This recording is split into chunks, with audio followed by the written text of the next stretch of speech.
Bersyukur bersama keluarga Lahamindo Kolowai yang mengucap syukur karena tepat pada tanggal 1 November Ibu Celestia Kolowai pensiun sebagai PNS sekarang ASN. Kita berkumpul untuk bersyukur, berterima kasih atas peristiwa-peristiwa ini yang sesungguhnya terjadi karena kasih karunia, karena rahmat, karena berkat Tuhan.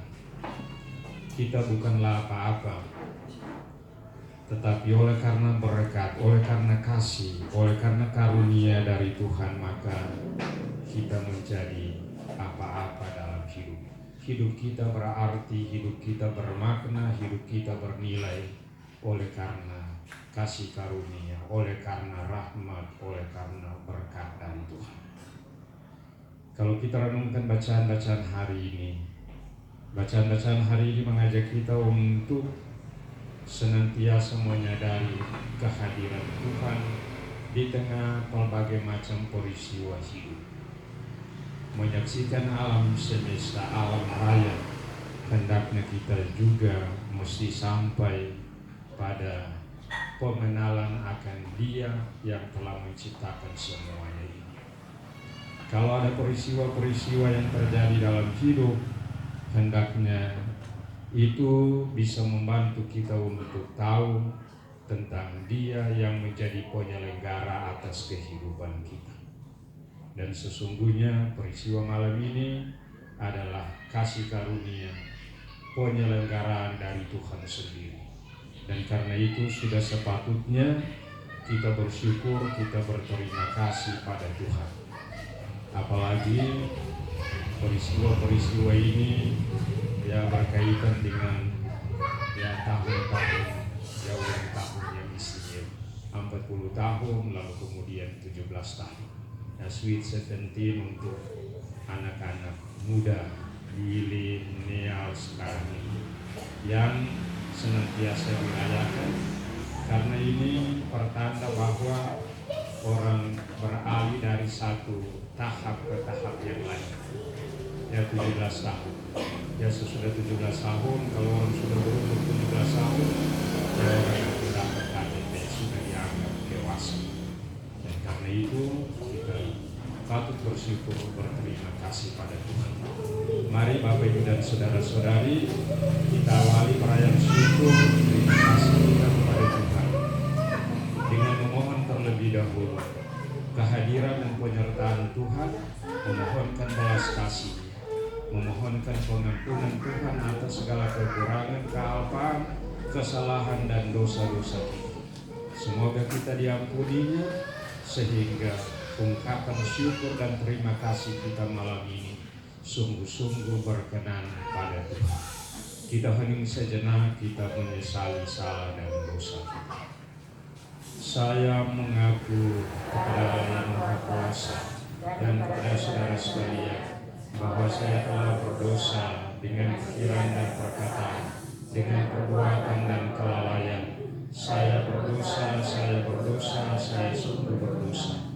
Oleh sebab itu saya mohon kepada Santa Perawan Maria, kepada para malaikat dan orang kudus, dan kepada saudara sekalian, supaya mendoakan saya pada Allah Tuhan kita. Semoga Allah yang Maha Kuasa mengasihani kita, mengampuni dosa-dosa kita, dan menghantar kita ke hidup yang kekal. Amin. Puji syukur nomor 355.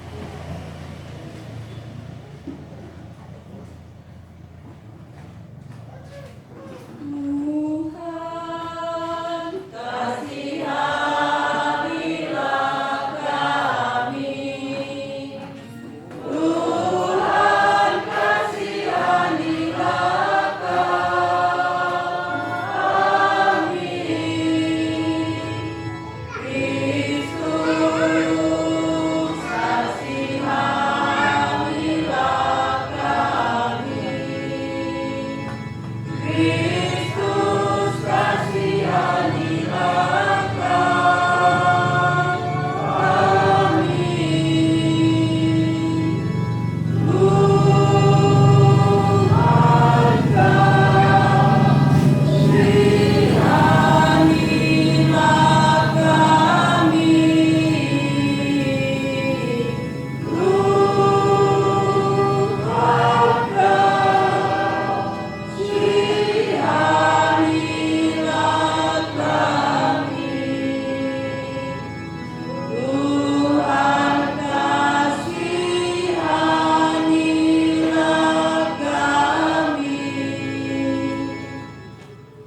kita memuliakan Tuhan dengan menyanyikan kemuliaan.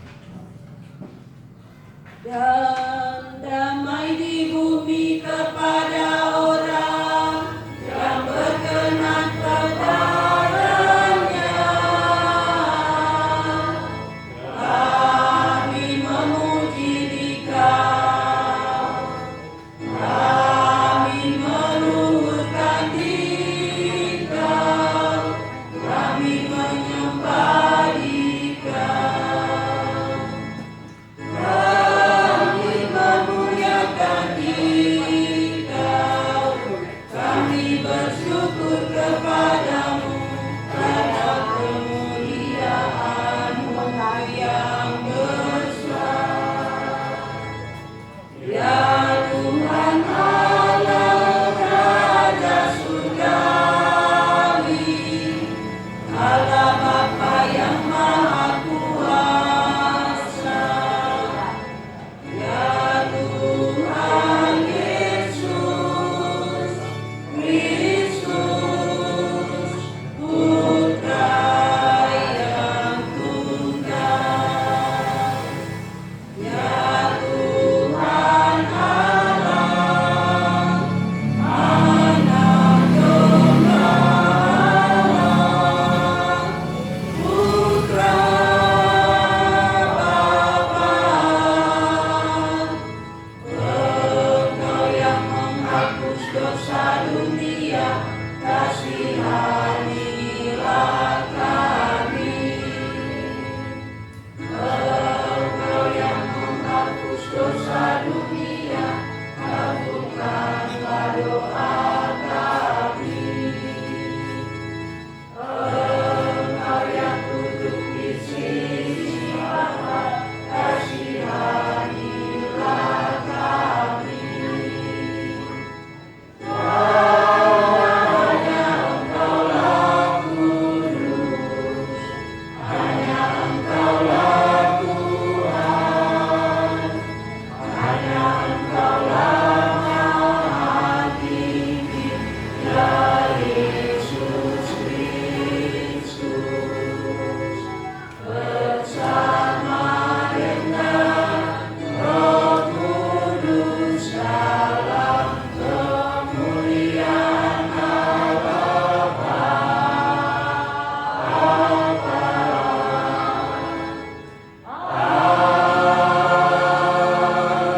Amin. Marilah kita berdoa.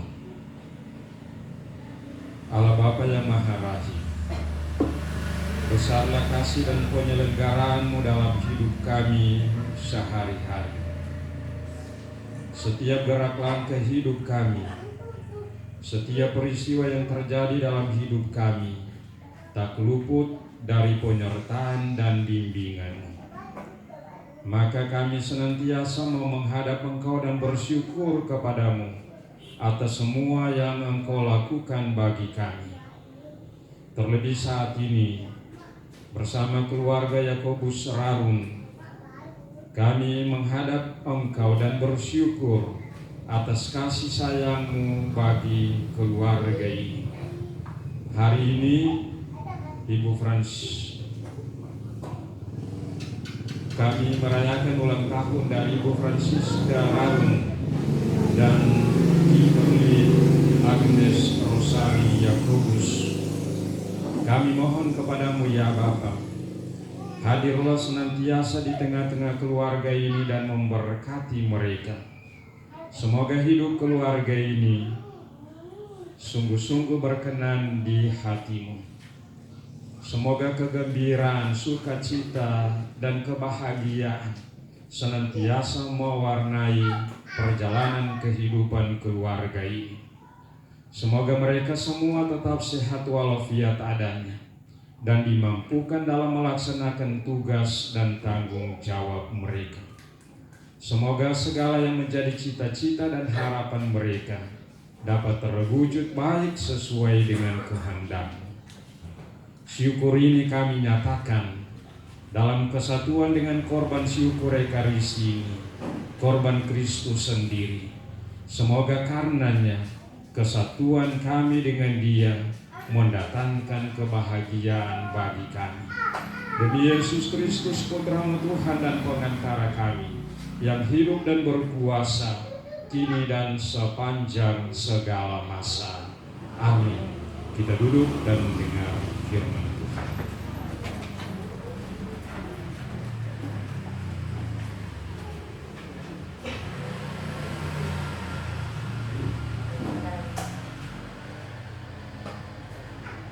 Bacaan pertama. Pembacaan dari kitab kebijaksanaan. Bagaimana mungkin mereka tidak menemukan Tuhan? Sungguh tolol sekalian semua orang yang tidak mengenal Allah. Sungguh bodoh mereka yang tidak mampu mengenal Allah dari alam yang kelihatan. Walaupun memandang karya-karyanya, mereka tidak sampai mengenal senimannya. Sebaliknya, yang mereka anggap sebagai Allah dan penguasa jagat raya ialah api, angin atau badai, gugusan bintang-bintang atau air yang bergelora, ataupun matahari dan bulan. Mereka menganggap semua itu Allah karena terpesona oleh keindahannya. Maka seharusnya mereka mengerti betapa lebih indahnya Tuhan yang menguasai semua itu. Sebab yang menciptakan semua itu ialah sumber keindahan sendiri. Mereka terpesona oleh kuasa dan daya semua benda itu. Maka seharusnya menginsiafi betapa lebih berkuasa yang menciptakannya. Sebab orang dapat mengenal pencipta dengan membanding-bandingkan keagungan dan keindahan ciptaannya. Namun demikian, barangkali kesalahan mereka itu tidak begitu berat.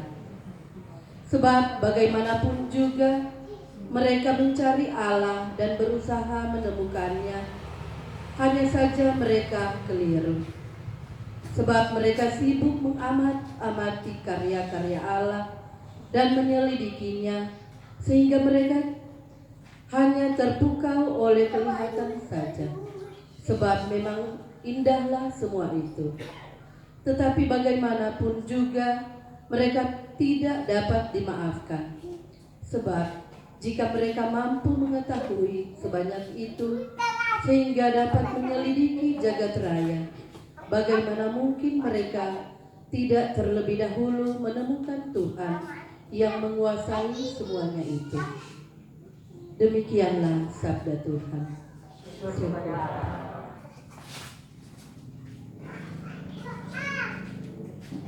Lagu antar bacaan puji syukur 371. Sabdamu abadi. Sabdamu abadi, seluruh langkah kami yang mengikutinya, hidup sukacita di tengah ancaman. Sabdamu harapan, sumber penghiburan, kabar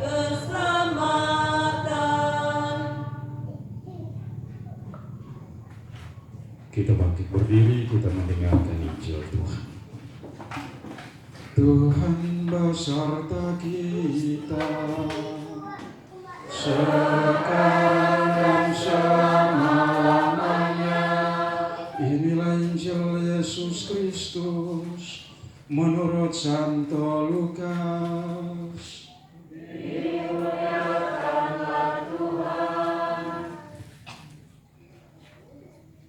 Kapan Putra Manusia menyatakan diri, Yesus bersabda kepada murid-muridnya, sebagaimana halnya di waktu Nuh, demikian pula kelak pada zaman Putra Manusia.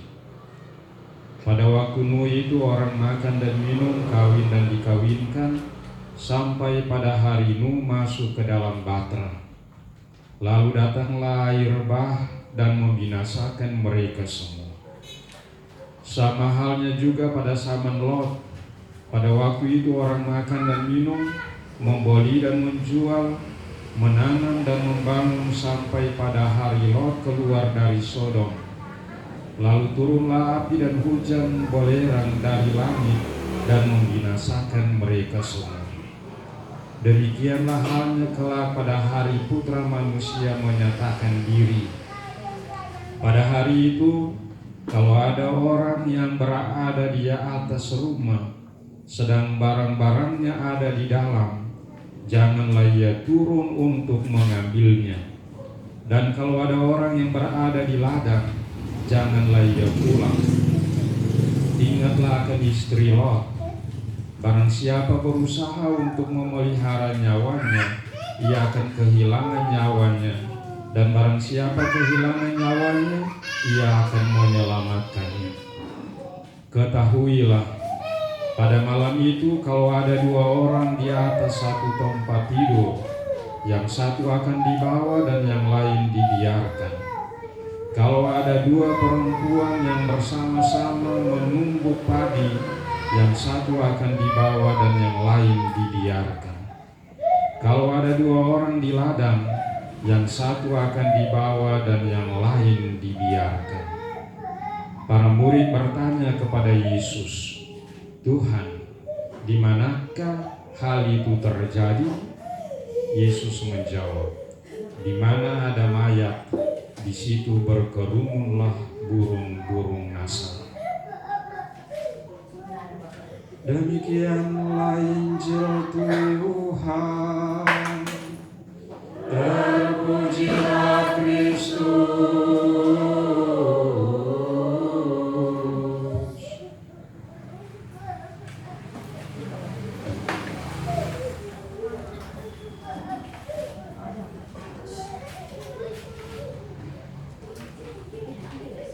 Bapak, Ibu, dan saudara-saudari terkasih dalam Tuhan Yesus. Tadi malam jam 12 lewat ada gempa. Ya, goyang ini kuat. Jadi banyak yang lari keluar dari rumah. Ribut di jalan. Lalu tadi pagi sekitar jam 9, jam 10 ya mulai ulang lagi agak kuat. Dan orang yang mulai kalau baca di medsos banyak sekali komentar. Jadi ini gejala alam. Tapi juga ada gejala yang ada kaitannya langsung dengan manusia. Ya, Ahok itu baru ya dipanggil oleh Menteri BUMN dan mungkin akan jadi salah satu pimpinan teras BUMN. Ribut di mana-mana. Ada yang langsung buat ya aksi penolakan. Ya, ada yang setuju, ada yang tidak setuju. Begitu. Ya, belum lama ya, minggu lalu kalau tidak salah ada satu rektor yang paling muda dari satu perguruan tinggi, umurnya baru 27 tahun. 27 tahun itu sudah jadi rektor. Dan geger seluruh Indonesia, semua orang bicara tentang dia. Bapak, Ibu, dan saudara-saudari terkasih, ini fenomena alam, tapi juga ini peristiwa dunia dalam konteks kita saja. Ya. Jadi ini ada gejala-gejala dan orang selalu bilang ini tanda apa? Ada fenomena dan orang selalu bertanya, ini ada apa? Tapi sering terjadi bahwa Bapak, Ibu, dan saudara-saudari orang sampai saja pada melihat fenomenanya, kenal fenomenanya. Tapi dibalik dari fenomena sering orang tidak sadar, tidak kenal. Jadi orang sampai pada ribut-ribut. Tapi di balik itu apa yang diinginkan, apa yang diharapkan orang tidak sampai pada itu. sehingga orang kemudian tidak sampai pada kebijaksanaan yang sungguh tertinggi untuk bisa menjamin di dalam jalan hidup, supaya orang bisa mengerti kehidupan dan menjalani kehidupannya sesuai dengan kebijaksanaan yang sesungguhnya. Jadi banyak kali kita berhenti pada ribut-ribut. Tidak ada ini kita ribut dan selesai pada ribut-ribut. Kalau ada fenomena-fenomena, kita sampai pada fenomena-fenomena dan kita berhenti di sini. Tapi sering peristiwa-peristiwa itu mengajarkan supaya orang mesti benahi diri, yang mempersiapkan diri, mesti melakukan apa supaya kelak tidak lagi ada hal-hal semacam. Bapak, Ibu, dan saudara-saudari, tadi kita mendengar bacaan-bacaan. Dan pada bacaan yang pertama dari kitab kebijaksanaan diungkapkan kepada kita tentang orang-orang yang mengagumi alam, terpesona dengan alam semesta, yang terkagum-kagum dengan apa yang ada di sekitar. Tapi orang tidak sampai pada siapa yang telah membuat semuanya ini sehingga ada. Jadi orang melihat alam lalu terpesona dengan alam, terkagum-kagum dengan alam, lalu kemudian mencoba untuk melihat bahwa ini yang tampak itulah Tuhannya, alam semesta ini. Lalu orang bicara tentang angin, orang bicara tentang badai, orang bicara tentang api. Bahkan orang bicara juga misalnya tentang bulan, ada bicara tentang matahari dan menganggap bahwa bulan dan matahari adalah Tuhan atau adalah Tuhan dari alam semesta. Tapi kitab kebijaksanaan yang hari ini kita dengar mengajarkan kepada kita, itu bukan semua yang tampak itu, tetapi yang tidak tampak, yang tidak kelihatan. Dialah asal mula, dialah asal usul dari segala sesuatu yang kelihatan. Dialah asal mula, dialah asal usul dari segala sesuatu yang tidak terlihat oleh mata. Bahkan kalau kita renungkan baik-baik, Bapak, Ibu, dan saudara-saudari, yang sifatnya kelihatan, yang sifatnya material, itu sementara, tidak akan bertahan tetap. Tetapi dia berubah-ubah, dan kalau karena dia berubah-ubah, maka dia tidak dapat memberikan jaminan, tidak dapat memberikan jaminan supaya kita tetap ada untuk selama-lamanya. Yang kurang lebih bacaan yang pertama mau bilang gitu untuk kita. Maka bacaan yang pertama mau mengatakan kepada kita supaya kita mesti sampai pada Dia yang menyebabkan semuanya itu, karena Dia yang menyebabkan semua itu, Dia tidak berubah-ubah. Yang lain itu boleh berubah-ubah, tapi Dia tidak berubah-ubah. Dan karena Dia tidak berubah-ubah, maka Dia menjadi jaminan untuk hidup, yang menjadi jaminan untuk kebaikan. Bapak, Ibu, dan saudara-saudari terkasih, kalau kita coba untuk merenungkan juga bacaan Injil, bacaan Injil itu mengatakan hal yang kurang lebih sama.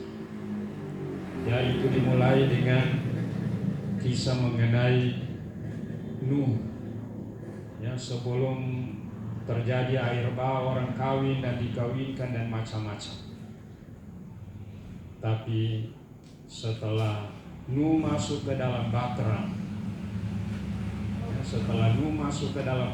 dan terjadilah air bah, semua yang lain binasa, semua yang lain hancur, tapi yang tertinggal ialah Nuh dan mereka yang tinggal dalam bahtera. Lalu kemudian ditunjukkan juga kepada kita tentang peristiwa Sodom dan dikisahkan tentang Lot. Pada masa Lot, apa yang terjadi? Semua lari keluar dari Sodom, termasuk istri dari Lot. Tapi dalam perjalanan dia ingat akan apa yang dia tinggalkan. Lalu ia berbalik. Dan apa yang terjadi pada dia. Lalu kemudian Tuhan Yesus bilang dalam bacaan Injil, akan datang saatnya, ya saatnya anak manusia. Jadi coba dilukiskan di situ Bapak Ibu dan saudara-saudara, ini kejadian-kejadian, ini peristiwa-peristiwa yang sekarang ini sering disebutkan ini tanda-tanda zaman. Jadi peristiwa kejadian dan ini adalah tanda-tanda dan orang mesti membaca tanda-tanda ini. Apa arti tanda ini? Apa maksud dari tanda-tanda ini? Supaya orang kemudian mulai untuk menata dirinya, menata hidupnya, apa yang mesti dilakukan supaya bila tanda ini terjadi, tanda ini justru tidak membuat dia menjadi binasa, tetapi sebaliknya dia mampu untuk melewati tanda-tanda semacam ini, mampu untuk lolos dari fenomena-fenomena semacam ini, sehingga dia tetap hidup, dia bisa tetap menjalankan tugas dan aktivitas. Ya kurang lebih bacaan yang pertama. Dan bacaan Injil Bapak Ibu dan saudara-saudari itu memberikan kita pesan. Jadi ada tanda-tanda, ada peristiwa-peristiwa. Tapi sering kita sampai pada tanda-tanda dan kita tidak mampu untuk melihat melampaui, sehingga kita berhenti saja pada peristiwa-peristiwa ini.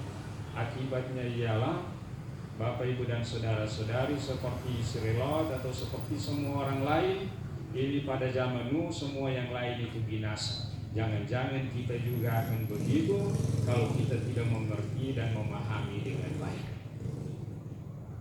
Maka kita diajak oleh bacaan-bacaan ini supaya kita tahu tentang tanda-tanda ini, supaya saat Putra Manusia datang kita akan terbuka untuk menerima dan menyambutnya, supaya kita selamat seperti Nuh dan baterainya, supaya kita tidak binasa, tetapi kita akan memperoleh jaminan untuk kehidupan baka kita.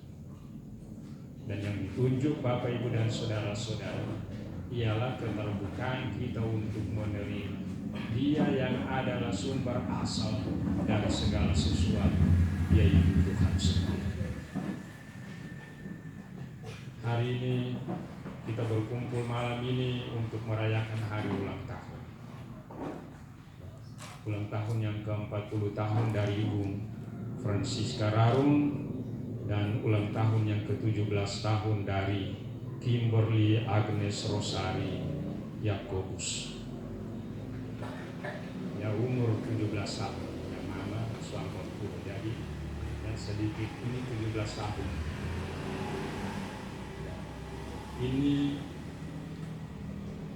Ini momen dalam perjalanan ini. Ya, ini peristiwa dalam dan tadi di awal perayaan Ekaristi saya singgung tentang 17 tahun ini angka khusus, ya angka istimewa. Ya, dalam konteks negara kalau 17 tahun maka semua boleh dapat KTP. Dan kalau dapat KTP maka sudah punya hak-hak, ya banyak hak. Ya hak bisa memilih, punya hak untuk memilih, bahkan mendapat hak juga untuk dipilih. Dan jadi boleh mencalonkan diri untuk jadi ketua, boleh mencalonkan diri untuk jadi anggota DPR dan lain-lain. Ini hak-hak ini kemudian diperoleh setelah orang berumur 17 tahun.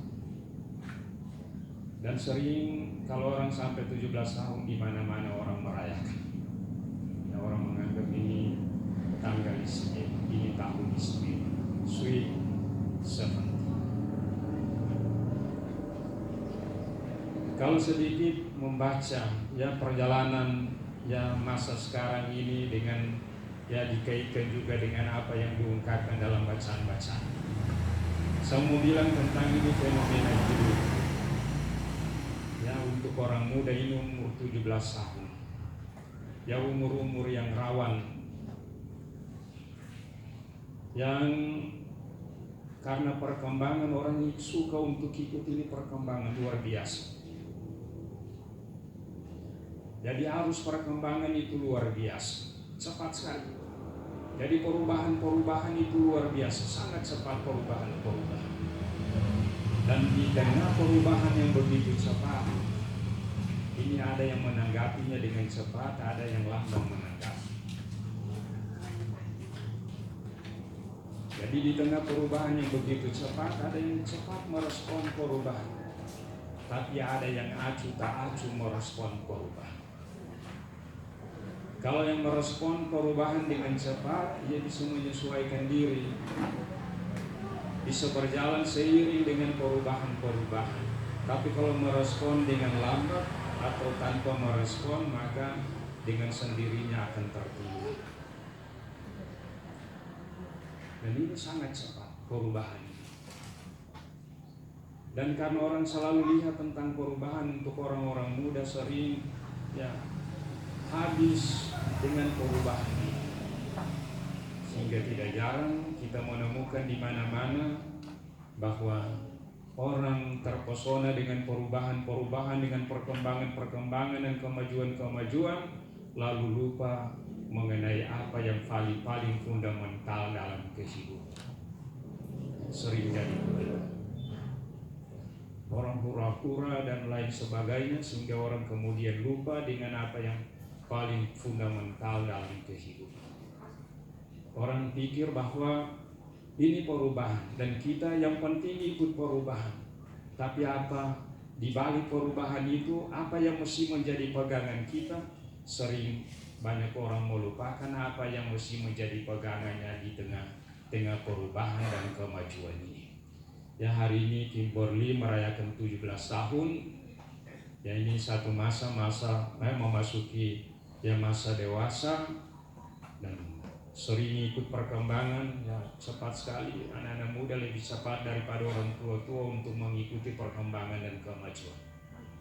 Ya, di tengah perkembangan dan kemajuan, bacaan-bacaan hari ini mengingatkan apa yang sesungguhnya tidak berubah, dan kita mesti berpegang pada yang tidak berubah ini.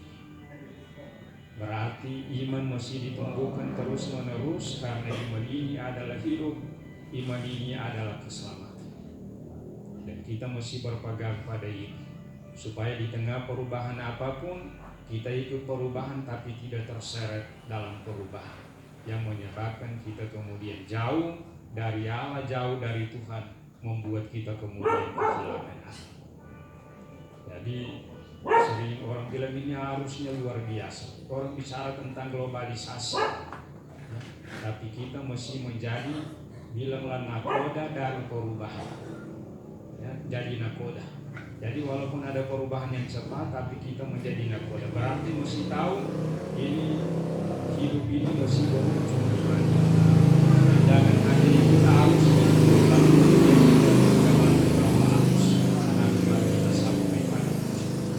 Jadi di tengah perubahan itu kita mesti menjadi nakoda dari perubahan. Sering orang bilang, nah kita ini anak Saman. Sebenarnya kita bukan hanya anak-anak Saman, tetapi kita juga adalah bapa dan ibu dari Saman kita. Ya, kalau jadi anak Saman maka kita jadi objek belaka.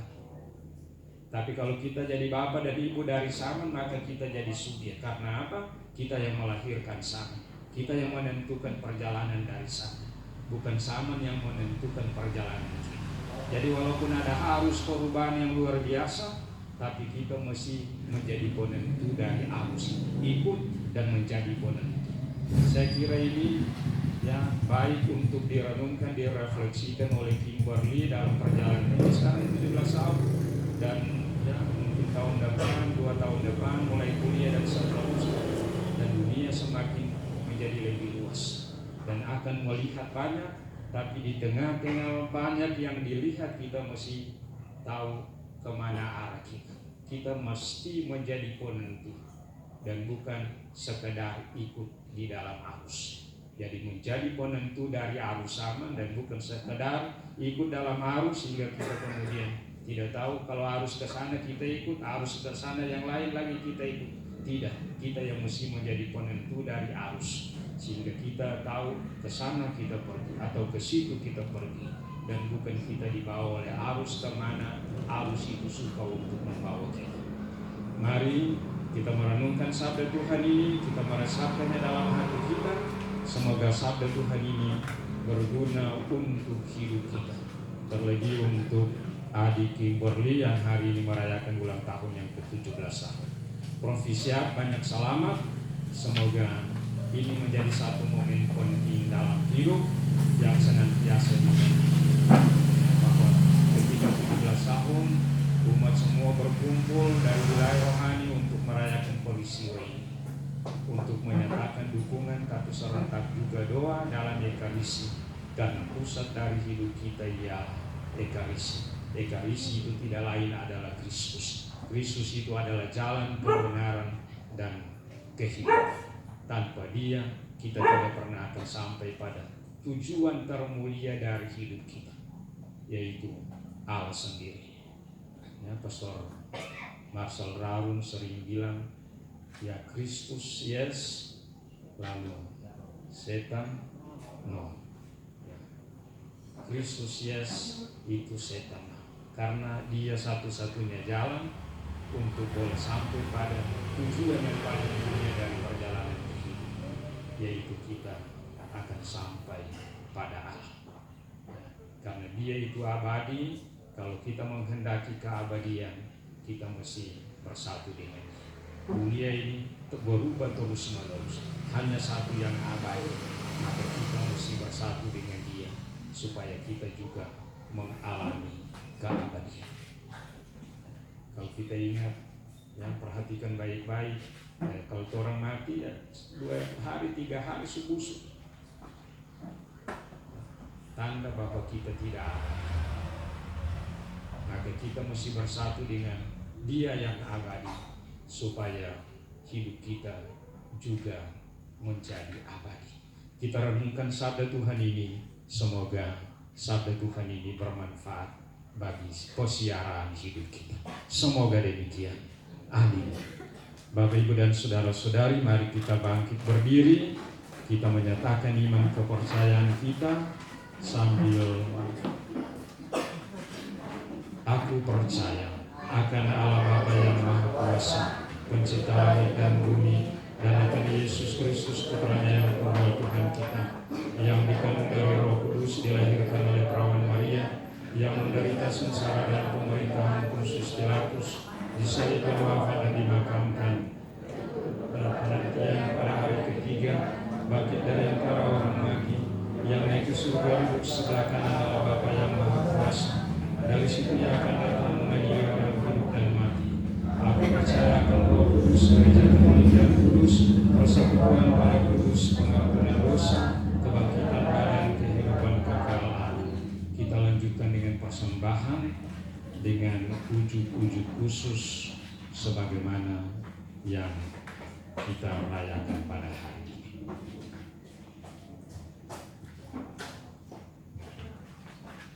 Lagu persembahan Puji Syukur 376.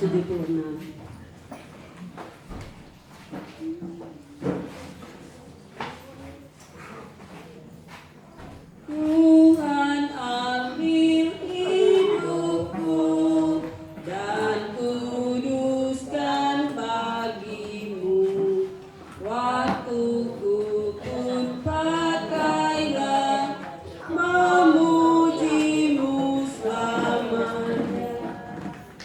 Tanganku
kehendakmu sajalah dalam aku terjelma.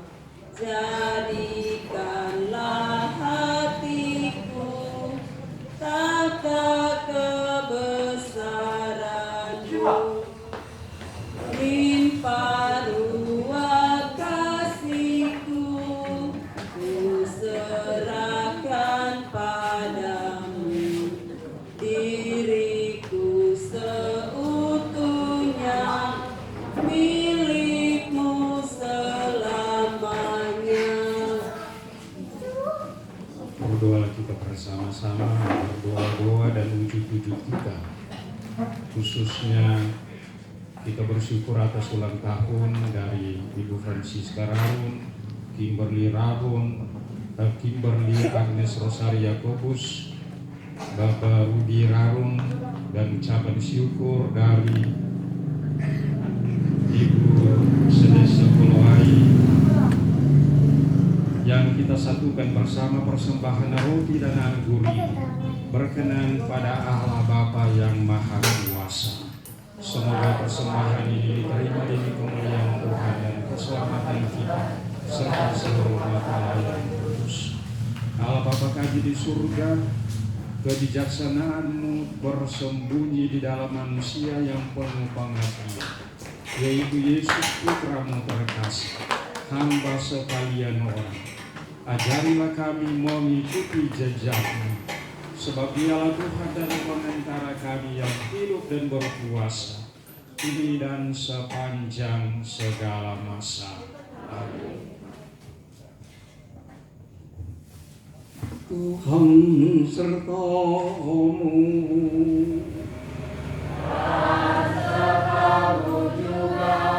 Marilah mengarahkan hati kepada Tuhan. Sudah kami harapkan. Marilah bersyukur kepada Tuhan Allah kita. Sudah layak dan sepantasnya. Sungguh layak dan sepantasnya. Ya Bapa yang kudus, Allah yang kekal dan kuasa, bahwa dimanapun juga kami senantiasa bersyukur kepadamu, sebab Engkau sungguh baik hati. Karena kebaikan hati-Mu itu, Engkau telah menciptakan manusia. Dan meskipun manusia seharusnya dihukum karena dosa-dosanya, Engkau menebusnya juga karena belas kasih-Mu. Semuanya itu Engkau laksanakan dengan perantara Kristus Tuhan kami. Dialah juru selamat dan pengantara kami. Dari sebab itu, para penghuni surga dengan sukaria bersujud di hadapan-Mu. Kami mohon agar kami pun Engkau perkenankan memadu suara kami dan turut memuji Dikau sambil berseru dan melakukan lagu kudus ini. Kudus, kudus, kuduslah Tuhan, Tuhan Allah segala kuasa.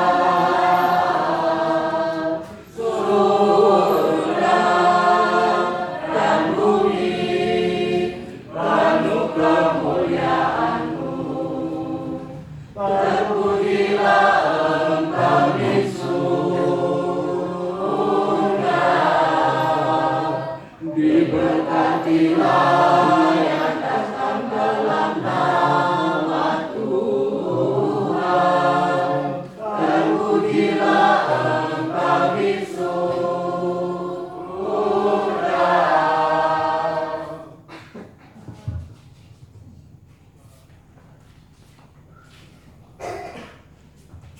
Kita doakan doa syukur agung yang kedua.